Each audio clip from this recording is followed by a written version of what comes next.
رزق میں برکت کا ایک بہت بڑا ذریعہ شکر ہے۔ ارشاد فرمایا لَإِن شَكَرْتُمْ لَأَزِيدَنَّكُمْ، اگر تم شکر کرو گے وہ تمہیں اور زیادہ عطا کرے گا، اور اگر تم شکر نہیں کرو گے وَلَئِن كَفَرْتُمْ، کفران نعمت کرو گے، إِنَّ عَذَابِي لَشَدِيدٌ، تو پھر میرا عذاب بڑا سخت ہے۔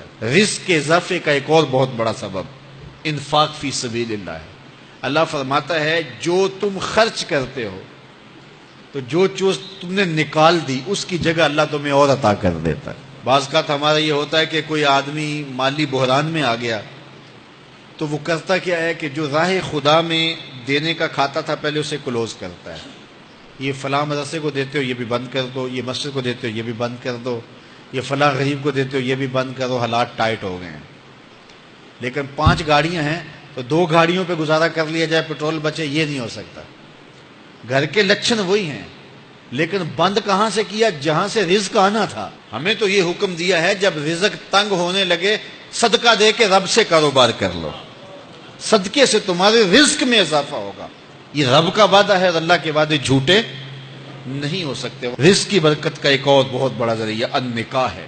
فرمایا اگر تم نکاح کرو گے، تم فقیر ہو وہ تمہیں غنی کر دے گا۔ لوگ کہتے ہیں بچہ پیروں پہ کھڑا ہو لے تو پھر نکاح کریں گے، اللہ کہتا ہے تم نکاح کرو ہم پیروں پہ کھڑا کر دیں گے۔ ہمارا فلسفہ اپنا ہے، اس کا حکم اپنا ہے۔ وہ کہتا ہے ابھی تو یہ اپنے لیے نہیں کماتا تو جو آئے گی اس کو کہاں سے کھلائے گا؟ میاں جس نے آنا ہے اس نے اپنا رزق لے کے آنا ہے۔ تو بچوں کی شادیاں کرو، اگر وہ جوان ہو گئے رزق نصیب ہوگا۔ اپنے اہل خانہ کو نماز کے حکم دینے سے رزق بڑھتا ہے، کیونکہ جو صبح کا وقت ہوتا ہے یہ رزق کے بٹنے کا وقت ہوتا ہے، اور جس گھر میں صبح کے وقت لوگ سوئے ہوئے ہوتے ہیں وہاں بے برکتیاں ہوتی ہیں۔ تو طلوع فجر سے لے کر کے طلوع آفتاب تک اپنی اولاد کو، بیوی کو، بچوں کو نہ سونے دیں۔ اس وقت رزق بٹنے کے لمحے ہوتے ہیں۔ کثیر دعائیں مانگیں، تلاوت کلام مجید پڑھیں، اور نماز فجر مرد حضرات مسجدوں میں جا کے باجماعت ادا کریں، اور گھروں میں جو ہے وہ بیٹیاں بہنیں مصلی بچھا لیں تو اللہ کی رحمتوں کا نزول ہوگا۔ اب ایک حدیث میں رزق کے اضافے کا ایک اور نسخہ ارشاد کیا گیا۔ میرے حضور نے فرمایا جو شخص یہ چاہتا ہے کہ اس کے رزق میں برکتیں ہوں اور اس کی عمر میں اضافہ ہو تو وہ اپنے رشتہ داروں کے ساتھ سلوک اچھا کرے۔ رشتہ داروں کے ساتھ اگر اچھا سلوک کرو گے تو پھر تمہارے رزق میں برکت ہو۔ غریب ہیں تو ان کی مدد کرو، ان کی بیٹیوں کی شادیاں اپنے ذمے لے لو اگر اللہ نے آپ کو وسعت دی ہے، ان کی پریشانیاں بانٹ لو، ان کا قرضہ ہے تو اتارنے کی کوشش کرو، ان کو مشکلات سے نکالنے کی کوشش کرو۔ تم ان کو مشکلات سے نکالو گے، اللہ تمہیں مشکلوں سے نکالے گا۔ تمہارے رزق میں بھی برکتیں ہوگی اور تمہارے مال میں بھی برکتیں ہوں گی۔